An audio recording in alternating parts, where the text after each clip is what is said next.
নমস্কার, নাম কৃষ্ণপ্রসাদ কারক। আজকে খুব সুন্দর একটা জিনিস আপনাদের সব্বাইকার মধ্যে আজকে শেয়ার করে নেব। সেটা হচ্ছে এই বইটা। এই বইটা হচ্ছে রিচ ড্যাড পুয়ার ড্যাড। এখান থেকে টাকা পয়সার সম্পর্কে কিভাবে ধনীরা টাকা পয়সার সম্বন্ধে কাজ করে আর কিভাবে একটা সাধারণ আর মধ্যবিত্ত মানুষ সারা জীবন টাকার জন্য কাজ করে, এইটা তার মধ্যে একটা খুব সুন্দর একটা এই ব্যক্তিটার নাম হচ্ছে রবার্ট টি কিওসাকি। ইনি একজন আমেরিকার সবচেয়ে বড় একজন ইনভেস্টার বলা ভুল হবে, কিন্তু উনি একজন মানে ইনভেস্টমেন্টের জগতে এনার কিন্তু নামটা কিন্তু খুব ভালো, রবার্ট টি কিওসাকি। আজকে ইনি একটা ছোট্ট কথা বলেছে যে ধনীরা তাদের সন্তানদের কি এমন শেখায় যা গরিব আর মধ্যবিত্তরা তাদের সন্তানদের শেখায় না, টাকা পয়সার ব্যাপারে। এই বইটায় কিছু ছোট ছোট স্টোরি আছে, আপনি যদি পড়েন তাহলে অনেক কিছু শিখতে পারবেন টাকা পয়সার সম্পর্কে। আর আমি এটা যখন আমি পড়ছিলাম, আমার ব্যক্তিগত দিক থেকে মনে হলো যে আপনাদের সঙ্গে এটা ভাগ করে নিই। ঠিক কথা বলেছেন। ছোটোবেলায় রবার্ট টি কিওসাকি যখন ছিল, তখন উনি যে স্কুলটাতে পড়তো, উনি আর ওনার বন্ধু ছাড়া সবাই কিন্তু সেই স্কুলটাতে সব বড়লোক বাড়ির সব ছেলেরা কিন্তু ওই জায়গায় আসতো। তারা কিন্তু মানে বড় বড় জিনিস থেকে যখন নামতো, মানে বড় বড় গাড়ি থেকে যখন তারা নামতো, তখন ওরাও মনে করতো যদি আমারও যদি এরকম যদি হতো বাবা, তাহলে আমরাও এইভাবে আসতাম। তাদের টিফিন বাক্সে যে খাবারটা ছিল, আজকে আমাদের টিফিন বাক্সে খাবারটা কিন্তু সম্পূর্ণ আলাদা। ছোট্ট করে একটা কথা বলি। একদিন বাড়ি ফিরে তার বাবাকে জিজ্ঞাসা করে যে বাবা, আজকে আমার বন্ধুরা আজকে এরকম আসে, আমি কেন এরকম নয়? তখন বলেছিল, মাত্র 7 বছর বয়স তখন রবার্ট টি কিওসাকির। তখন তার বাবা বলেছিল তাদের বাবার কাছে প্রচুর অর্থ আছে আর আমার কাছে সেই পরিমাণে অর্থ নেই। অর্থাৎ রবার্ট টি কিওসাকির যে বাবা ছিল, উনি একজন স্কুলের একজন শিক্ষক ছিল। উনি এই কথাটা বলেছিল, তাদের বাবার কাছে প্রচুর অর্থ আছে, আমার কাছে অত অর্থ নেই, তাই জন্য আমি তোমাদের দিতে পারিনি। তখন রবার্ট টি কিওসাকি ভাবলো, আমাদের কাছে কেন অর্থ নেই? তখন উনি বাবাকে বলল, তাহলে যাদের কাছে অর্থ বেশি আছে তারা ওটা করতে পারে। উনি বলে হ্যাঁ। উনি সেদিন বুঝেছিল যে অর্থের গুরুত্ব কী হয়। উনি ওনার এই বইটাতে একটা ছোট্ট একটা অধ্যায় উনি বলেছিল যে উনি আর ওনার বন্ধু রবার্ট আর মাইক একদিন পরিকল্পনা করলো যে আমরা টাকা বানাবো। মানে ওনার ঘরের আশেপাশে যত বাড়ি আছে সব্বাইকার বাড়িতে টুথপেস্ট ব্যবহার করে। টুথপেস্টের যে মানে শেষ হয়ে যাওয়ার পরে যে প্লাস্টিকের যে ইটা থাকে, ওইটা ওনারা মাথা খাটালো, ওইটা ওনারা সব্বাইকার বাড়ি থেকে কালেক্ট করবে। সব্বাইকার বাড়ি থেকে কালেক্ট করে ওনাদেরকে পুড়িয়ে গলিয়ে, মানে এক সীসা হতো, মানে ওটাকে সীসা বলতো আগে, করার পয়সা তো সীসার মতো ছিল, তো ওইটাকে গলিয়ে একটা ছাঁচ তৈরি করে হুবহু পয়সার মতো একটা ছাঁচ বানিয়ে সেইটাতে ঢেলে একদিন তৈরি করছিল। আর সেই মুহূর্তে তার বাবা আর তার বাবার বন্ধু আসছিল, এসে যখন দেখে তারা এইভাবে কালিটালি মেখে এইভাবে অবস্থা এরকম তারা করছে, তখন লাস্টে যখন সেই কয়েনটা যখন বের করে তার বাবাকে দেখাইছিল, তার বাবা আর তার বাবার বন্ধু হতবাক হয়ে গেছিল যে পয়সা বানাচ্ছে। তাদের মন থেকে ভালো লাগছিল, কিন্তু তার বাবা একটা প্রশ্ন করেছিল যেটা বেআইনি। মানে টাকা বানানোর অধিকার শুধুমাত্র গভর্নমেন্টের আছে, আমাদের নেই, এটা বেআইনি। তাদের যত পরিকল্পনা ছিল সব ভেস্তে হয়ে গেছিল, কিন্তু তার বাবার বন্ধুর খুব মন থেকে ভালো লাগছিল তাদের এই চিন্তাভাবনাটা। মাত্র 7 বছর বয়স ছিল। তখন থেকে ওই বাচ্চার মধ্যে যদি এইরকমই একটা যদি থাকে, তাহলে ভেবে দেখুন আজকে কি করতে পারে। তো তাদের ফলটা বৃথা হয়ে যায়, কিন্তু কষ্ট কোনোদিনও বৃথা যায়নি। এখান থেকে একটা জিনিস শিখতে পারি যে অর্থ, উনি কোথাও একটা শুনেছিল যে ধনীরা অর্থের জন্য কাজ করে না, তারা অর্থ তৈরি করে। উনি কিন্তু অর্থ বানিয়েছিল। তারপর ওনার বাবাকে একদিন বলেছিল যে বাবা, তাহলে কে এমন ব্যক্তি আছে যার কাছে আমরা অর্থ বানানো শিখতে পারি? তখন উনি বলেছিল যে আমি যেখানে কাজ করি সেখানে সবথেকে যে বড় একজন ব্যক্তি আছে, আমি যে স্কুলে যে কাজ করি ওখানে যে সবথেকে বড় একজন ব্যক্তির সঙ্গে আমার কথা বা পরিচয় হয়, ওই জায়গায় একজন ব্যক্তি আছে, সে কিন্তু মাইকের বাবার কথা কিন্তু বলে। মাইকের বাবা আজকে এত বড়, আজকে একজন ব্যবসায়ী, উনি কিন্তু আমাদের শেখাতে পারে যে কী করে করতে পারে। তার মানে ওনার বাবা শুনেছিল যে সেই ব্যক্তিটা তার উদাহরণ দিত। মানে মাইক, তখন মাইক ভাবলো না আমার বাবা তো কোনো কিছু সেরকম কিছু বড় কিছু করে না, কিন্তু তার বাবার মানসিকতা কিন্তু অনেক বড় লেভেলের ছিল। এই যে বইটার নাম রিচ ড্যাড পুয়ার ড্যাড, অর্থাৎ ধনী বাবা গরিব বাবা। তার নিজের যে বাবা ছিল তাকে গরিব বাবা বলেছিল, কারণ তার বাবা যত রকম পড়াশুনোর ডিগ্রি আছে তার বাবার কাছে ছিল, কিন্তু আর্থিক দিক থেকে অতটা কিন্তু তার কাছে ছিল না।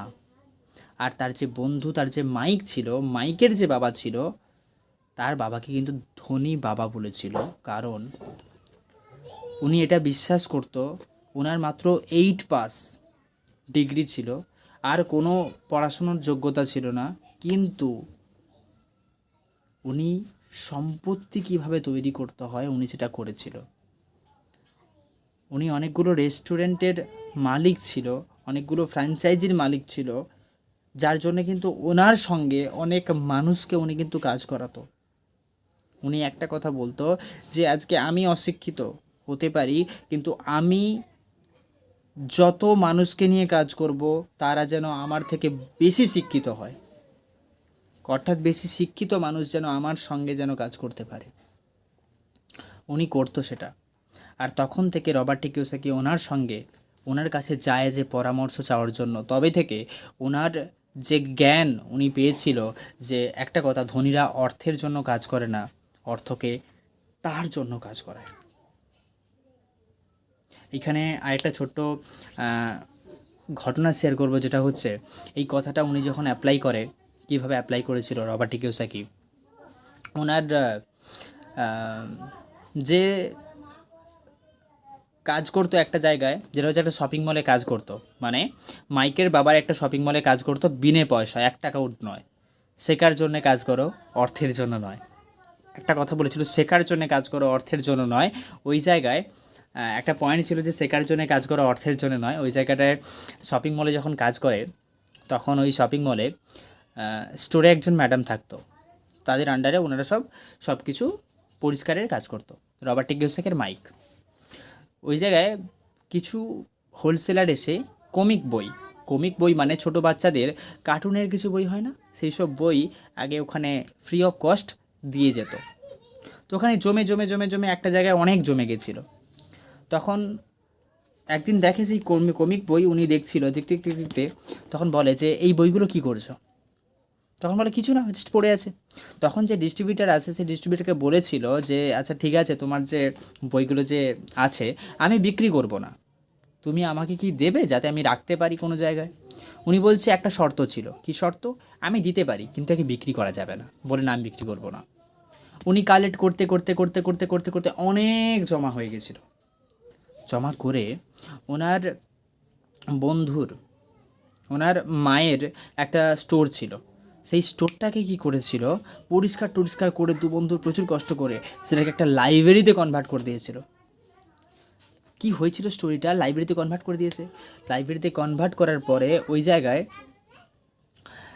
মাইকের যে বোন ছিল, তার বোনকে ও যে অ্যাজ এ লাইব্রেরি ইনচার্জ বানিয়ে দিয়েছে। আর ওইটা কিছুদিন পরে যখন কমিক বই হয়ে যায়, ওইটাকে সবাইয়ের জন্য খুলে দিয়েছে।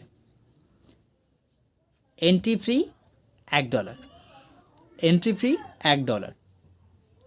তখন ওইখানে যে ইনচার্জ ছিল, মানে তার বোন পড়াশুনো করতো, ম্যাক্সিমাম সময় সেখানে দিত, অবশিষ্ট যে সময়টা এখানে দিত, জাস্ট এই যে ইনচার্জ হিসাবে। সে খুব লক্ষ্য নজর করতো যে কে কখন কোনো এসে বইটই আবার যেতে না নিয়ে নেয়। এই করে করে সপ্তাহে বেশ ভালো রোজগার হওয়া শুরু করলো, মাসের শেষে বেশ ভালো আয় হওয়া শুরু করলো। সবাই আসতে শুরু করলো, কোচা বাচ্চা এন্ট্রি করা শুরু করলো, বই পড়া শুরু করলো, সব কিছু। কিন্তু ওখান থেকে না রবার্ট কিওসাকি সময় দিয়েছে, না মাইক সময় দিয়েছে, তার বোনকে কাজে রেখে দিয়েছে। জাস্ট মাসের শেষে একটা পারিশ্রমিক তার বোনকে দিয়ে দিল, আর বাকি যে কিছু অংশ আসতো সেটা কিন্তু দুজন ভাগ করে নিত। ওই 13 বছর বয়সে রবার্ট টি কিওসাকি যখন লাইব্রেরিটা যখন ক্রিয়েট করে, তখন যে কমিক বইয়ের যে লাইব্রেরি ছিল ওখান থেকে একটা কথা এখানে শিখেছিল যে ধনীরা অর্থ কিভাবে তৈরি করে। উনি কিন্তু ওনার সময় দেয়নি, উনি একটা লাইব্রেরি ক্রিয়েট করেছিল। ওখান থেকে উনি একটা কথা বলেছিল, পরে লাস্টে তার বোনের সময় হয়নি বলে ওটা কন্টিনিউ করতে পারেনি, তো পরে বন্ধ করে দিতে হয়, কিন্তু ওখান থেকে বাস ভালো রোজগার হয়েছিল, নাও সময় দিয়ে লাইব্রেরি থেকেও কিন্তু ইনকাম একটা ভালো এসেছিল। আর একটা কথা বলে, ধনীরা অর্থ তৈরি করে, ধনীরা অর্থ তৈরি করে সম্পত্তি থেকে, অ্যাসেট থেকে। যত বড় বড় ধনীরা আছে তারা কিন্তু প্রচুর পরিশ্রম করে টাকা কিন্তু রোজগার করে না, তারা কিন্তু অ্যাসেট থেকে কিন্তু রোজগার করে। অর্থাৎ এখানে একটা খুব সুন্দর একটা আছে, আমি আপনাদের দেখাতে চাই।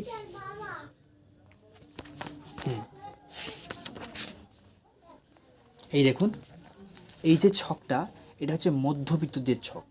এই যে ছকটা, এটা হচ্ছে মধ্যবিত্তদের ছক। কি বলছে দেখুন, প্রথমে চাকরি করছে, চাকরি থেকে রোজগার হলো, এই আয় হলো, আয় থেকে কী হলো, খরচা হলো। খরচা মানে আমাদের যত রকমই খরচা, বলতে ধরুন আমরা কোনো একটা জিনিসপত্র কেনাকাটা করলাম, আমরা একটা ভালো মোবাইল কিনলাম, আমরা ভালো একটা ল্যাপটপ কিনলাম, আমরা আমাদের যত পছন্দের আমরা জিনিসগুলো কিনলাম, সেটা কী করলাম, খরচা করলাম। তারপর কী করলো, লাইবিলিটি মানে আমাদের দায়িত্ব। আমাদের ঘরের যে ভাড়া আছে, রুমের যে ভাড়া আছে, এটা দিলাম, খাওয়া খরচা ভাড়া দিলাম, ইলেকট্রিসিটি বিল দিলাম, এগুলো কি আমাদের দায়িত্বের মধ্যে পড়ে হলো। তারপর কী হলো, আমাদের আবার খরচ হলো, আবার টাকা বেরিয়ে গেল, মানে টাকা এলো, আবার জিনিসপত্র কেনাকাটা হলো, দায়িত্বের মধ্যে গেল, আবার খরচা হয়ে গেল, আর এন্ড অফ দ্য রেজাল্ট আমাদের মানে জিরো, কিচ্ছু নেই।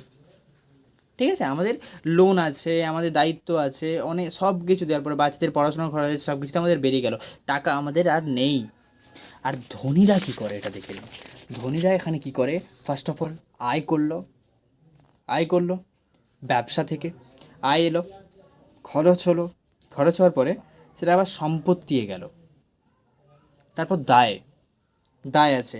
এখানে ধরুন আয় হয় কী করে, ধরুন একটা ডিভিডেন্ড সুদ আছে, ভাড়া থেকে আয় আসে, একটা রিয়েল এস্টেটের বিজনেস আছে, একটা কোনো একটা জায়গায় কোনো একটা ঘরকে রেন্টে দেওয়া আছে, সেখান থেকে টাকা এলো। ঠিক আছে, এরপর আয় হলো, খরচ হলো, তারপর কী হলো, সম্পত্তি গেল। মানে এই দেখুন, এখানে দেখাচ্ছে সম্পত্তি কী আছে, stock, bonds, note, real estate, বুদ্ধিজনিত সম্পত্তি, দায়। আর তাদের দায়টা কিন্তু খুব খুব খুব খুব খুব কম, আর ইনকামের জায়গাগুলো কিন্তু অনেক। একটা জিনিস দেখাতাম আমার ওখানে অলরেডি আছে, যেটা হচ্ছে ধনীরা কিন্তু নিজের অ্যাসেট থেকে আয় করে। একটা সম্পত্তি ক্রিয়েট করলে সম্পত্তি থেকে আয় করে, মানে আজকে আমরাও কিন্তু আয় ক্রিয়েট করতে পারি, সেটা কিন্তু আমাদের অ্যাসেট থেকে। কিছু কিছু জিনিস যদি আমরা নিজেরা যদি, আমাদের ক্যাশ ফ্লো প্যাটার্ন, ওখানে অনেক কিছু আছে, ক্যাশ ফ্লো প্যাটার্ন আছে। আমার ব্যক্তিগত দিক থেকে যে কীভাবে অ্যাসেট ম্যানেজমেন্ট করতে হবে, আর কীভাবে নিজের ব্যালেন্স শিট ক্রিয়েট করতে হবে, এইসব অনেক কিছু শিখতে পারবে।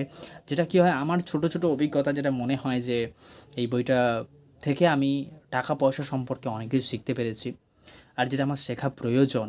কারণ ইনি যে ব্যক্তি, আমেরিকার যে একজন বিশিষ্ট ব্যক্তি রবার্ট টি কিওসাকি, কারণ টাকা পয়সা এবং ইনভেস্টমেন্টের জগতে ওনার একজন বিশাল বড় টাকা পয়সা সম্পর্কে অনেক কিছু শেখায়।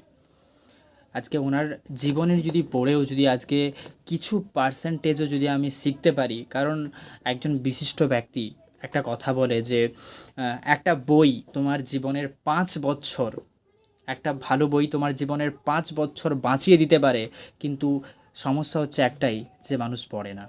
কিন্তু আমি ওই মানুষদের মধ্যে পড়তে চাই না, আর আমি বিশ্বাস করি আপনিও ওই মানুষদের মধ্যে পড়তে চান না। যদি আপনি যদি একটু সময় করে পার ডে যদি 1 পেজও যদি পড়তে পারেন, যদি একটা অভ্যেস যদি তৈরি করতে পারেন, আমি এটা বলতে পারি আপনার জীবন একটা সময় থেকে আপনি ফিল করতে পারবেন যে হ্যাঁ, আমি কিন্তু অনেকটা কিন্তু নিজেকে কিন্তু দিক থেকে স্ট্রং করতে পারছি।